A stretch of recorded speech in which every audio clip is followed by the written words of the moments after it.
Well, hello and welcome. Coming to you from the NC State Hunt Library today.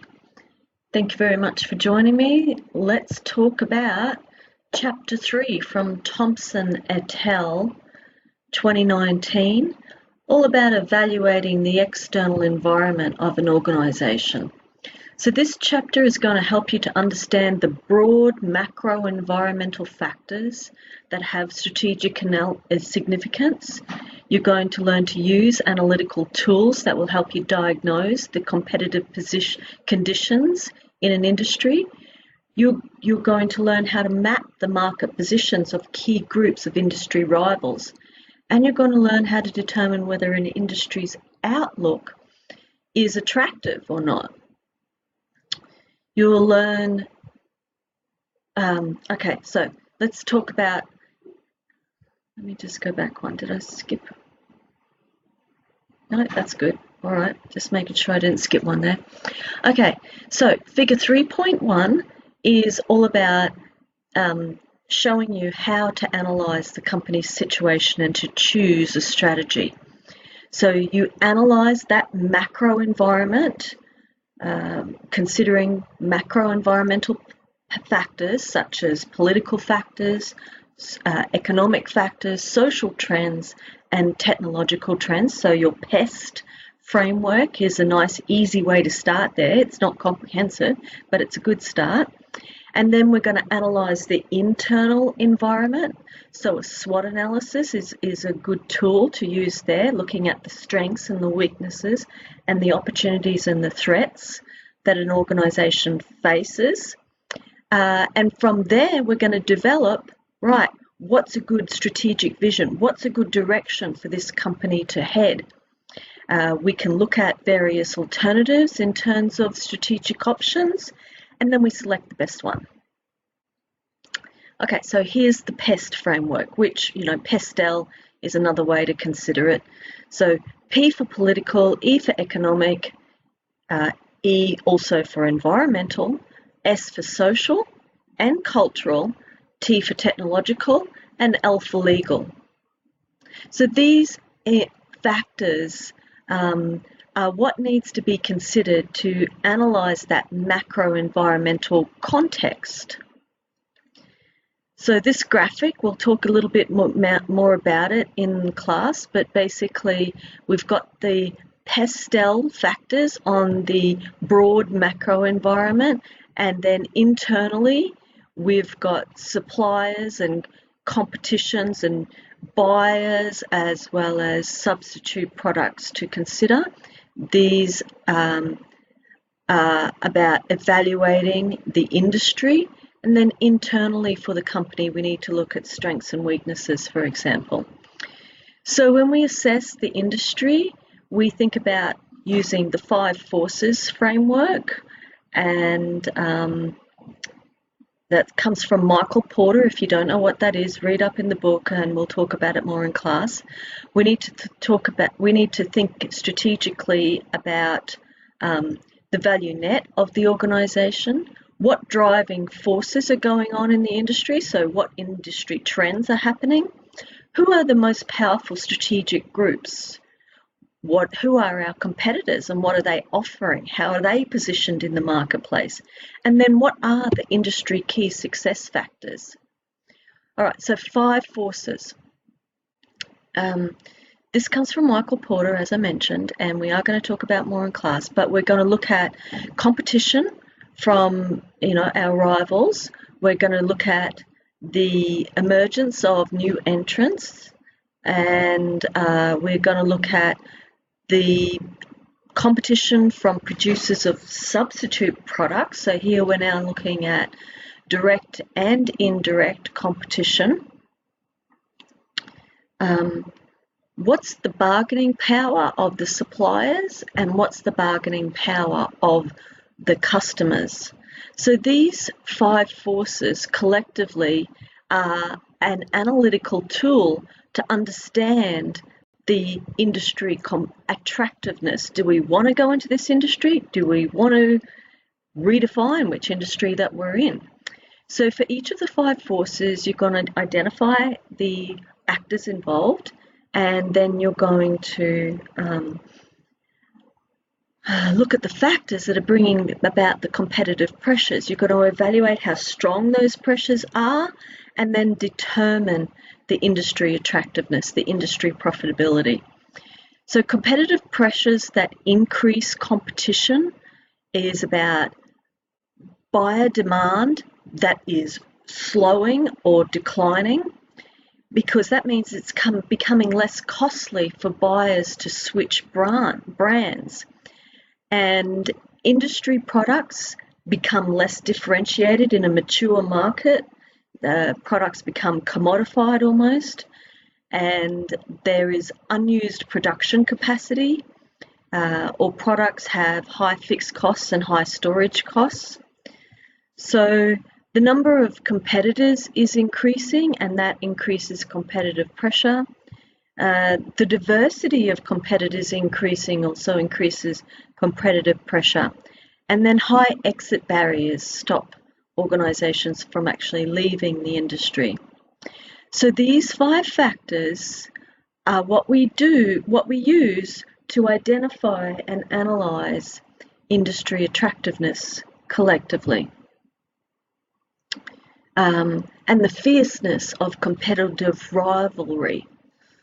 You know, if it's fierce competition, do you actually want to get into that war, into that battle? It's going to cost money to do well. So do you want to go there or not?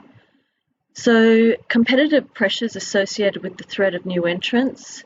Entry threat considerations include expected defensive reactions of current organisations that are in the sector, strength of barriers to entry. So if you're looking at starting an airline, for example, it's not actually the aircraft that is the biggest barrier to entry, it's the terminal port placement.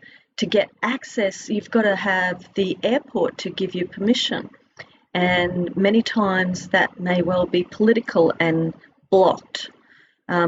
The attractiveness of a particular market's growth in terms of demand and potential profit. This is what a new entrant may need to consider.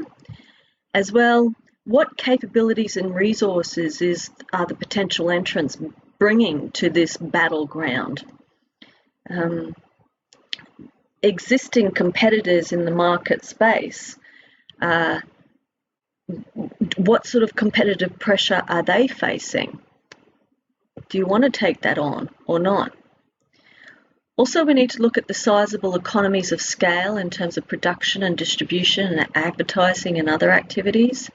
We need to look at the learning curve, you know, like is there much tacit knowledge? You have to know what you're doing, or can you learn this quickly? So there's cost advantages to those who are already in the battleground. Customer loyalty and strong brand preferences may also be a barrier to entry. Organisations that are in the system, in the industry, they may hold intellectual property rights that will block new entrants, or at least make it hard or a high barrier for new entrants to come in. So distribution, for example, happens through networks more strongly in some countries such as Japan and China, and these network effects influence customer demand. If you can't tap into those networks, then you're not going to make it. Some industries will be more capital intensive than others. You may need to build not only customer networks, but also distributor and dealer networks. And there may be regulations that are going to block new entrants. All right, so let's look at the factors affecting the sellers of the substitute products. Substitute product considerations include how readily available, how attractively priced are these substitute products? Are they comparable in terms of quality, performance, and other evaluative criteria? Do they offer switching costs to buyers, as some mobile phone retailers will do? As some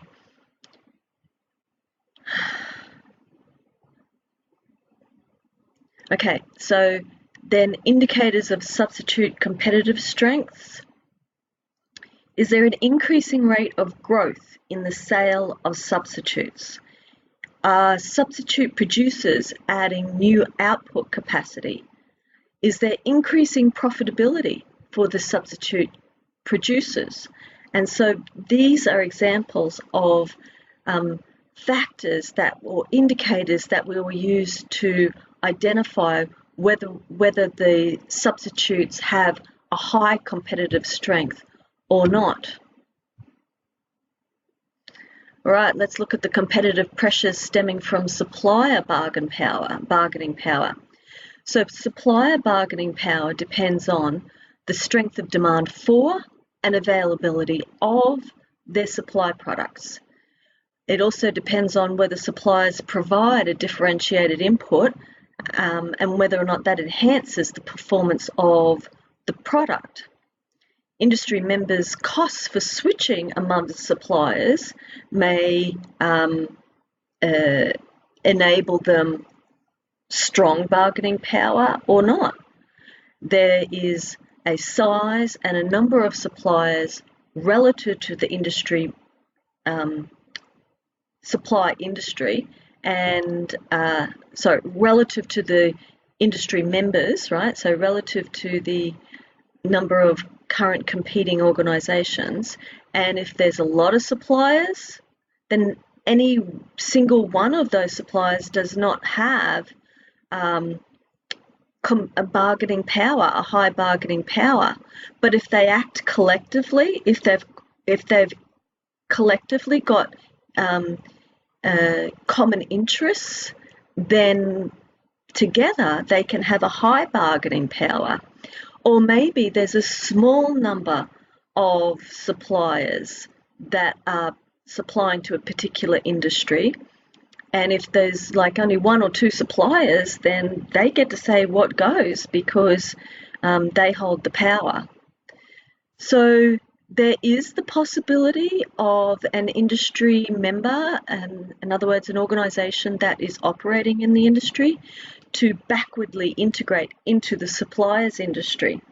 But there's a risk attached to that, because that means that they're stepping away from their core competence. What they are good at, what that organisation is known for, may not extend into being able to acquire or merge with a supply organisation. So there's a fraction of cost of the supplier's product relative to the total cost of the industry product. So how high is that fraction that the supplier is providing? Is it is it highly dependent on that supplier? Do you actually need that part? Or do you have alternatives? So the availability of good substitutes for whatever that supplier is providing will lessen their bargaining power. We also need to look at whether the industry members are major customers of the suppliers.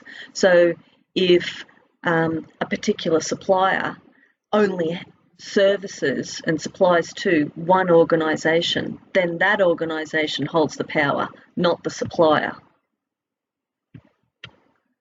All right, let's look at the bargaining power from buyers now. So the strength of demand for the seller's product, right? So like I was saying, if there's an organisation that is demanding 100% of this supplier's products, then without that buyer, this supplier is done for. And so that supplier is very highly dependent on that buyer, and the buyer has a high bargaining power. The degree to which the industry goods are differentiated. All right, so we're looking at the pressure from the buyer and how price sensitive they are how differentiated those goods are. So does this give buyer bargaining power or not? Can we buy from this supplier, or can we buy from that supplier because they've got a better price, for example?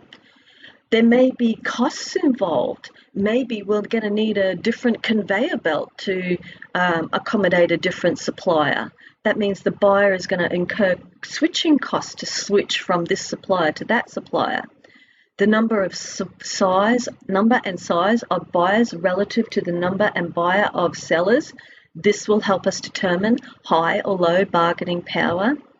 We need to look at the threat of buyers integration. So like, is there any chance that an organisation will backward integrate into the supplier's industry?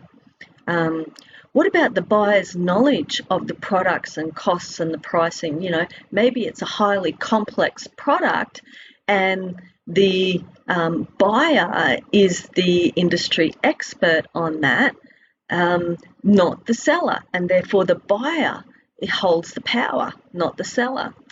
The buyer may hold the discretion in terms of delaying purchases, and this will be highly costly for the supplier, especially if they're not doing a just-in-time distribution strategy as we are doing with the drones. What about the buyer's sensitivity? Because they've got, a low profit margin. Maybe what happens if they don't get their goods on time? Then they may be willing to pay a higher price to get the products when they need them. Maybe they're making a large purchase and so they can negotiate a lower price.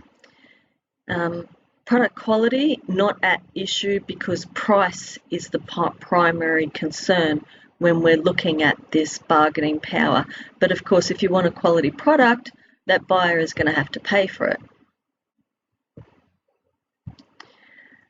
All right, now together, these 5 competitive forces are conducive to industry attractiveness and good profitability. We'll work on these questions in class. We're going to match the company strategy to the competitive conditions because that is going to help us in pursuing and protecting the firm from as many competitive pressures as we can, and it's also going to initiate actions calculated to shift competitive forces. So maybe, in other words, if we know that this is what we want to do, but because the competitive forces are what they are and the competitive dynamics are what they are, we're going to move slightly further this way so that we can pull back when the competitors retaliate. All right, so how the value net differs from the 5 forces. The value net focuses on the interactions of industry participants with a particular organisation as the focus. It defines the category of competitors to include who are the direct competitors. So we started talking about this last week, how is it that Google is competing with Microsoft? How did that come to be? Because Google is primarily a search engine and Microsoft is primarily a software provider. And so what's happened is that Google Chrome, for example, they've used a product development strategy to deliver a range of apps that mean that now they're in competition with that primary Microsoft Office suite. So how you define which industry you're in renders which competitors you're competing against, and therefore what strategy you may or may not choose to enact. When you're introducing a new category of industry participants, producers of the products enhance the value of the focal firm's products when they are used together. Okay, so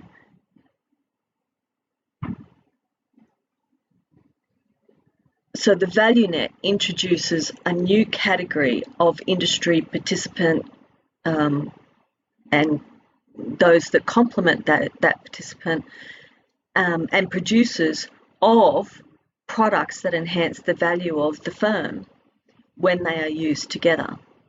So we're looking at value net there. Here's a graphic of the value net, right? So we're talking about the influence of the customers together with the influence of the suppliers. These suppliers may well be supplying competitors, but there are complementors as well to consider. Industry dynamics and the forces driving change. Driving forces has 3 steps: identifying what the driving forces are, then we assess whether the drivers of change are acting to make the industry more or less attractive, and then we determine the strategy. So here we go with those 3 steps. Identify the forces driving the industry change. Here's some things to consider. Changes in the long-term industry growth rate, how's that? Is that going up or down? Have we got increases in terms of globalization for this particular product category? Are there new capabilities and applications emerging? What about the consumer trends, the buyer trends? Are there shifts in demographics there? Have we got technological change and manufacturing process innovations to consider? What about product and marketing innovations? Have we got new entrants that we need to consider, or exits of major firms? Is there a diffusion of technological know-how across the firms and the countries? What about changes in costs and efficiency? What's going on there? Consider the reductions in uncertainty and business risk, and look at the regulatory influences and the government policy changes. We also might want to consider societal values and lifestyles, whether that's changing and driving industry change. So then we assess these factors. So not all of those factors on the previous slide, not all of these may be relevant. There may be some factors that are more relevant than others, and we're going to assess these factors that drive the industry change. Let's talk about that in class. Okay. When we want to adjust our strategy so that we're more adequately coping as an organisation with the impact of driving forces, we need to consider what adjustments we're going to make, and do they need to be made immediately? Do we need to exit? Okay, so then we look at the strategic group analysis. Consists of those industry members with similar or competitive approaches and positions in the marketplace.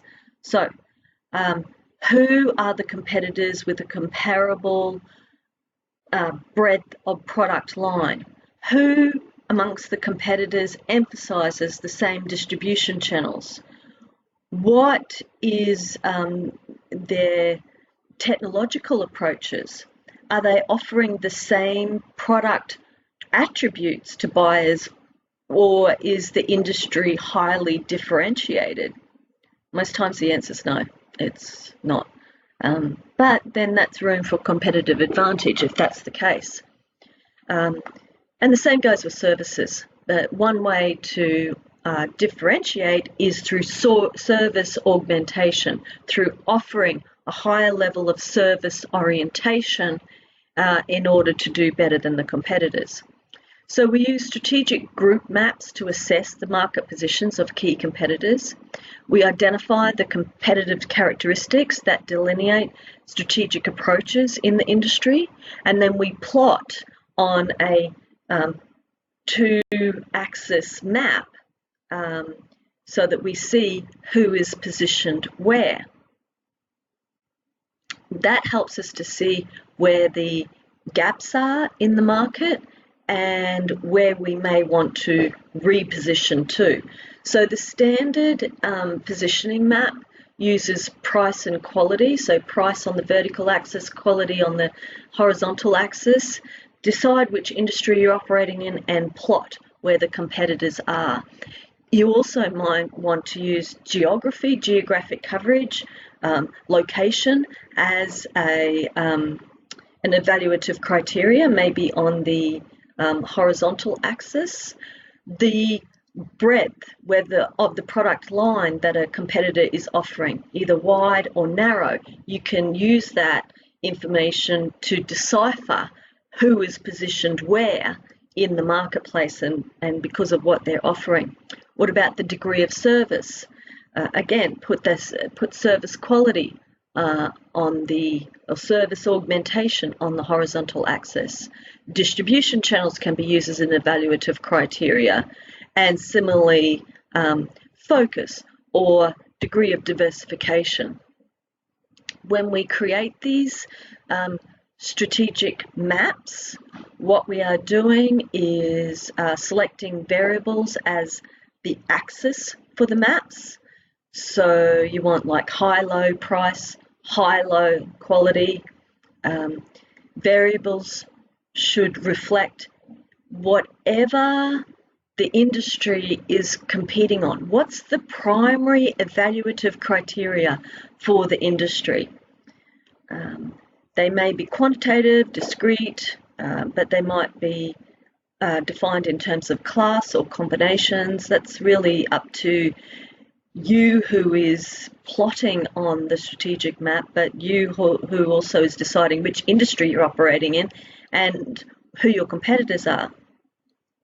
So we plot where each competitor is positioned, and we're able to identify the industry structure. So here's an example of geographic coverage and price, and other variables too, considered on the vertical axis, geographic coverage on the horizontal axis. And here we have plotted various restaurants, casual dining industry. So that's the industry that we're operating in. So if we said, for example, the restaurant industry, then that's a very broad industry definition, and who we plot on this map would be above and beyond what is in this more narrowly defined industry, narrowly defined as casual dining. All right, so then we examine these market positions in the casual dining industry, and we ask ourselves which organisation is the most favourably positioned, and which organisation is most likely threatened by moves, and we'll do that in class. The value of these maps is that they're a very useful analytical tool, but not all maps are equally as useful or attractive. So competitive pressures from the industry's 5 forces might cause potential profit or strategic groupings to vary, and it may not be useful. To me, the industry definition has got a lot to do with whether or not it's useful, and same with the evaluative criteria. So, considering more in terms of competitor analysis, we need to have competitive intelligence, information about rivals that is useful in anticipating what our competitors may do next, and then signals of the likelihood of actually taking that action. So rivals who are under financial pressure, you might be more likely to anticipate what they are going to do, go in for a price war with price penetration strategy, for example. If you've got a new entrant coming in, they may well come in with a price skimming strategy, a very high price, so that they capture the early adopters in the market. Rivals seeking to increase market standing may invest, for example, in a heavy promotional campaign. Public statements of rivals' intentions can give us intelligence, and profiles can be developed by competitive intelligence units who basically dig, do the detective work.